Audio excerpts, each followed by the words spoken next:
Hello again, Johnny London here, sitting in the comfortable seat once more and by the window for light once more, just to give you another little chat. And this week I thought I'd touch on the subject of generators.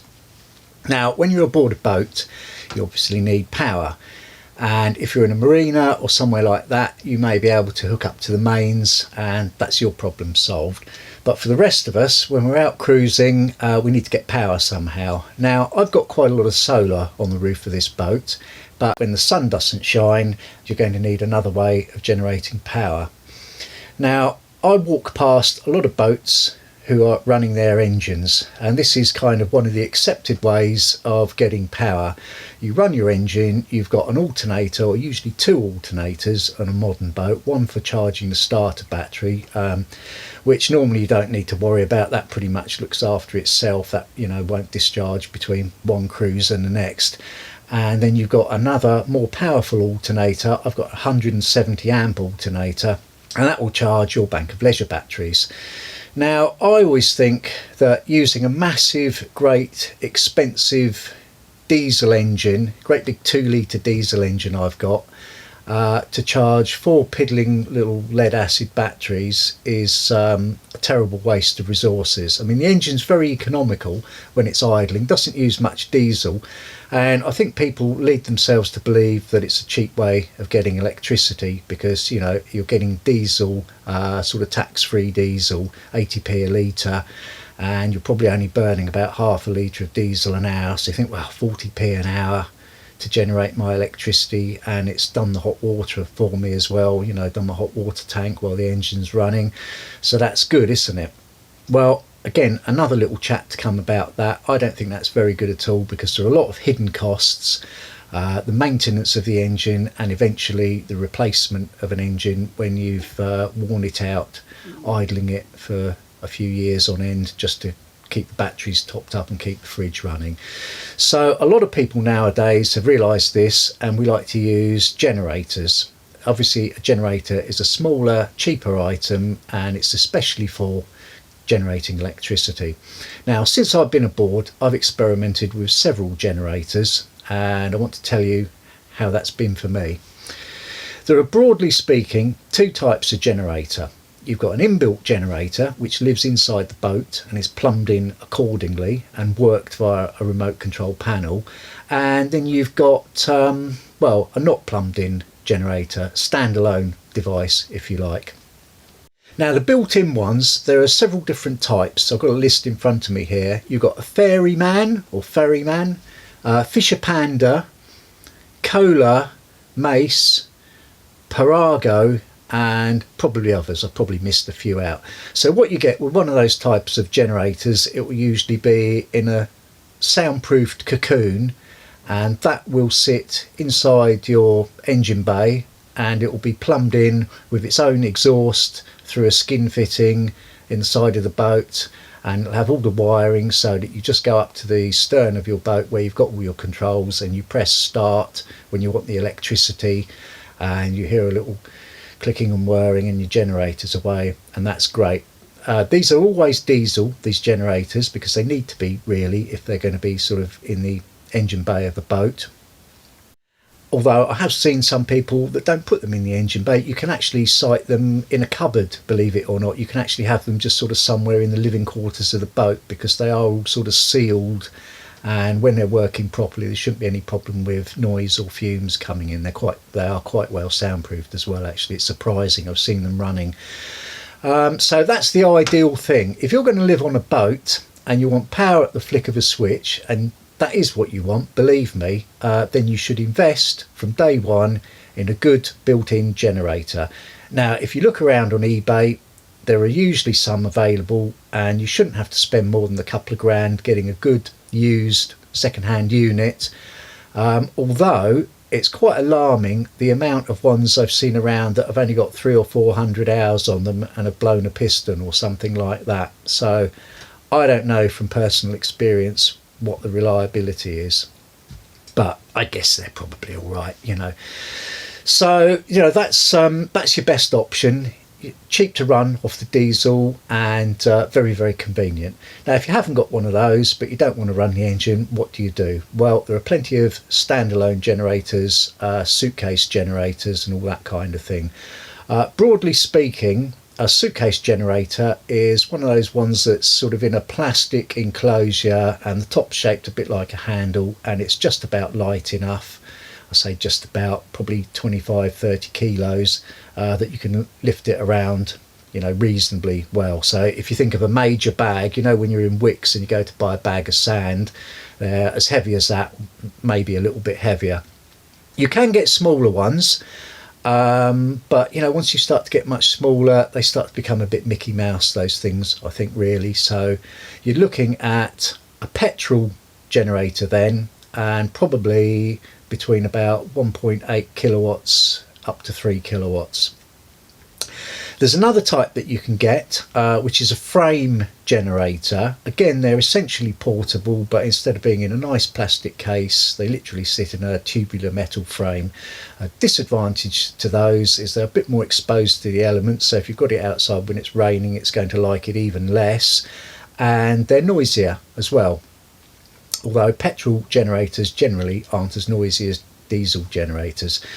Now, I say that, but the enclosed ones that I spoke about a minute ago, those diesel generators are very quiet.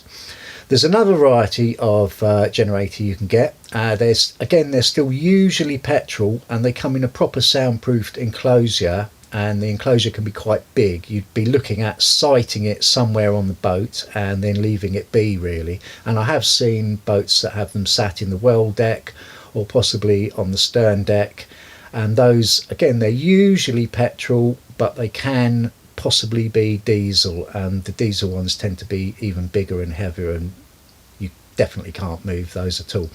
Okay, so what generators have I had and how have I fared with them? Well, the first generator I had was a petrol generator, and it was essentially a Honda engine, but it was kind of remanufactured by a company called, see if I can find them now, Stephill.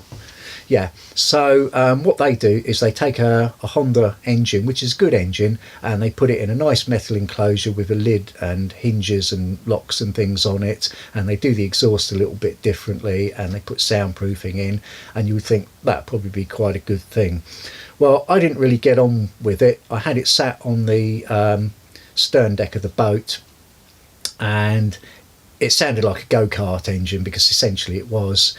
Even in its soundproof enclosure, everything vibrated quite a lot, and there was quite a lot of actual exhaust noise itself, quite a deep sort of droning noise. I had planned to fit an electric start to it and then run it off LPG, so it could have been in situ permanently on the boat, and I could have wired it so that I could have started it from inside. And obviously with LPG, you haven't got to keep refueling it every 5 minutes, and you can get LPG on the cut, and it's better than having petrol on board anyway. But by the time I looked into all the expense of doing all that, I thought I'm going to spend quite a lot of money, and I've still got quite a noisy thing that I'm not all that happy with. So in the end, that went. So that was the first generator, so I was back to using the engine again for a while.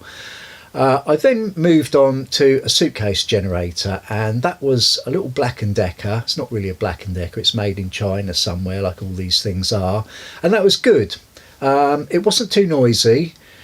It was more of a sort of rattly whine rather than a deep drone, and it wasn't too heavy, so you could easily take it off the boat and run it on the bank, which is what you're supposed to do. And that is providing that you're not moored a long way from the bank down a long, thin, wobbly plank, gangplank, which if you're on the Kennet and Avon is probably going to be the case, so won't be much use to you there. Some people do run them on the deck of their boats, but you really shouldn't do that, and you especially shouldn't fuel them on your boat either, because you can spill petrol, and you know, the petrol gets into things, and obviously it's flammable, and the fumes can get down into the engine bay and lie in there. And of course you've got the exhaust to consider as well, and people have killed themselves by allowing exhaust fumes to sort of come flooding into the boat unnoticed. People have been asleep and have sadly died from that. So I would always say, if you've got a petrol generator, you really do need to take it off the boat and run it from there. Excuse me.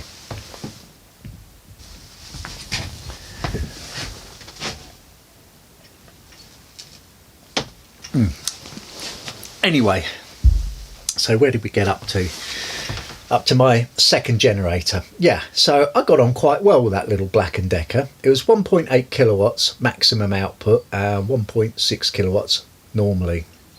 Now I've got a inverter charger, so if I'm running a white goods, a domestic appliance that takes 2 kilowatts, for example, that inverter charger can easily get some power out of the batteries and the rest of the power from the generator, so I can power something that's more powerful than what the generator can provide, for a little while anyway.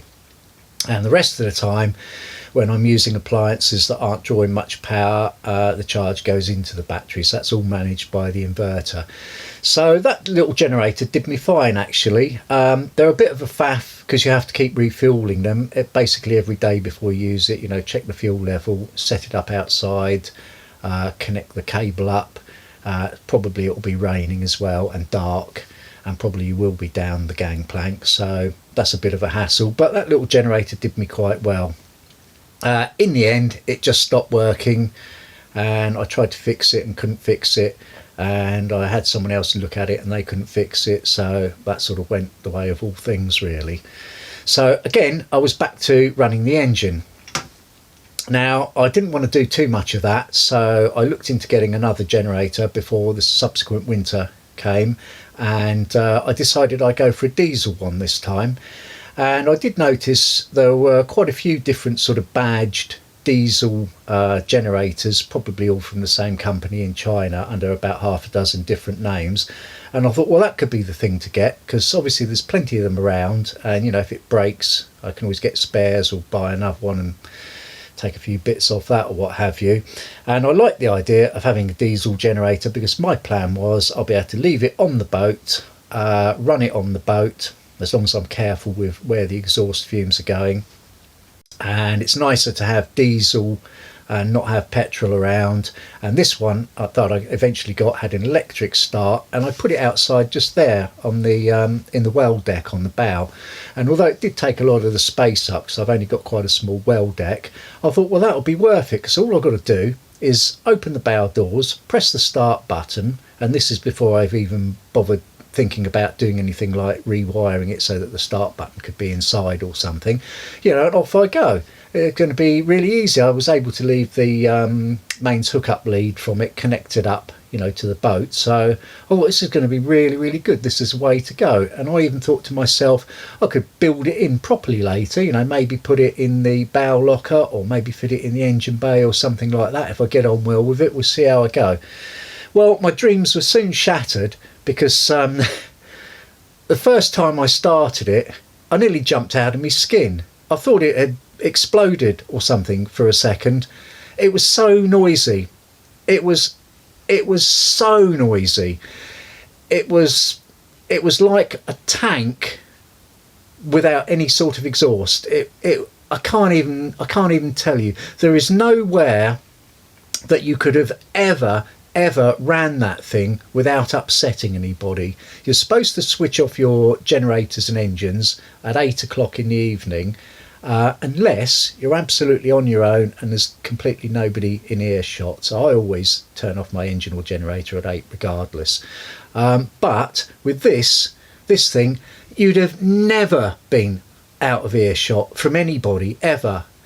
There would have been like a house 4 miles away and they'd have heard it. And I couldn't put up with it either. It was so noisy. You just couldn't even be in the boat when it was running. It was just a nightmare, and there was no distance that you could humanly travel to that was far enough away from this thing.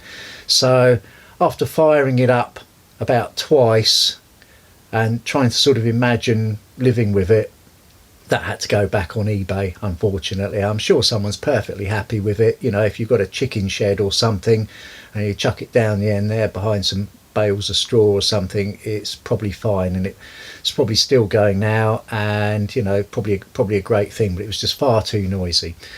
Okay, so that was generator number 3. So I was back to using the engine again.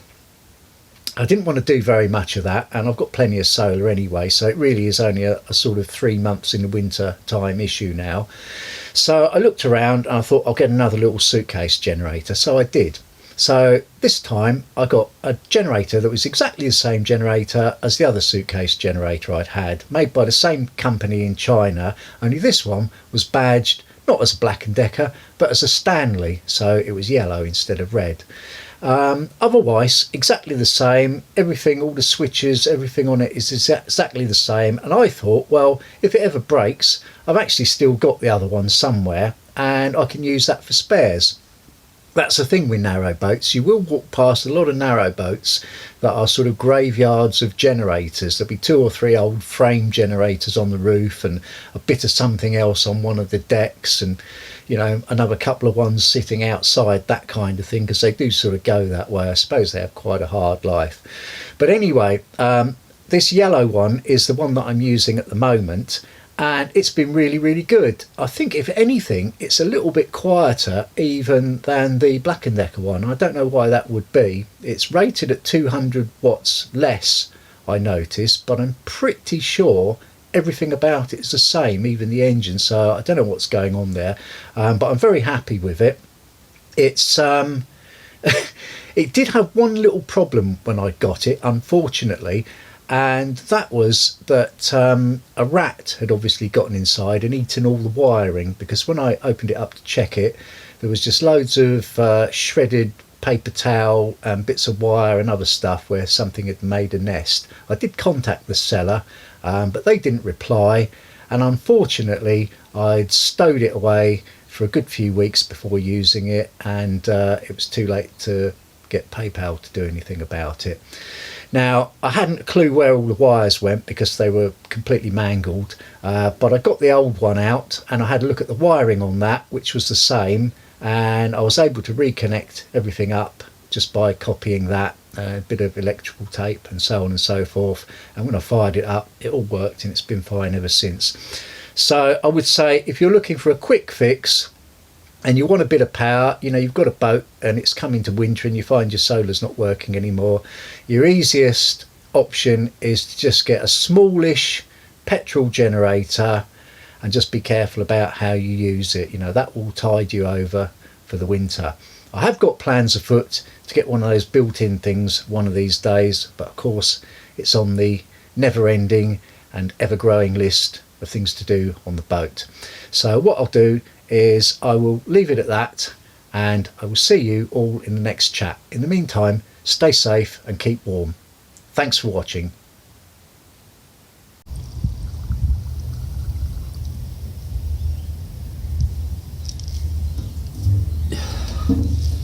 It's actually really difficult to do, especially when that's nearly full, which it isn't now, fortunately.